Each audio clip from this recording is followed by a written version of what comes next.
Bienvenido en mi canal Aprender Fula. ¿Qué es el Fula? Yo sé que te has preguntado realmente qué es el Fula. El Fula es un idioma que se habla en África Occidental y más de 30 millones de personas hablan el idioma Fula. Así que hoy en este vídeo te he traído, como se dice, comida, almuerzo, desayuno, merienda, cena, que hoy vamos a aprender cómo se dice estas cosas en Fula. Así que quédate hasta el final, ya aprenderás un montón de cosas. Seguro que no lo sabes.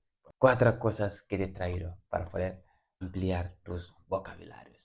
Así que empezamos. ¿Empezamos con la cena o empezamos con el desayuno? Vamos, empezamos con el desayuno. El desayuno en Fula tiene tres nombres, ¿vale? Primero, desayuno cachitari, hoñirari y tirricoye. Desayuno cachitari, hoñirari y tirricoye. Almuerzo. Almuerzo es cuando comemos a las 12, a la 1 y a las 2. Entonces, ¿cómo se dice esto en Fula? Pero no sé si hay otros nombres, ¿vale? Si saben otros nombres, que me lo digan en los comentarios. Mbotari es el almuerzo. Mbotari, almuerzo.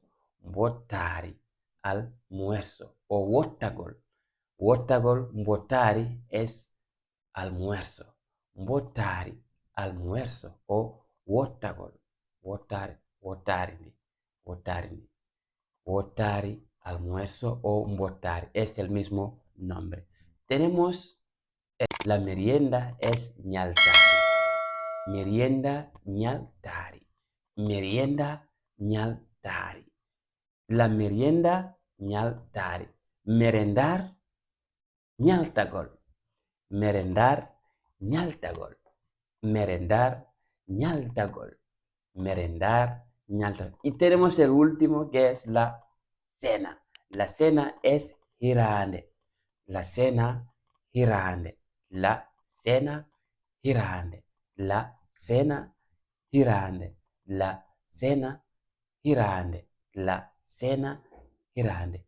Hirtagol, cenar. Hirtagol, cenar.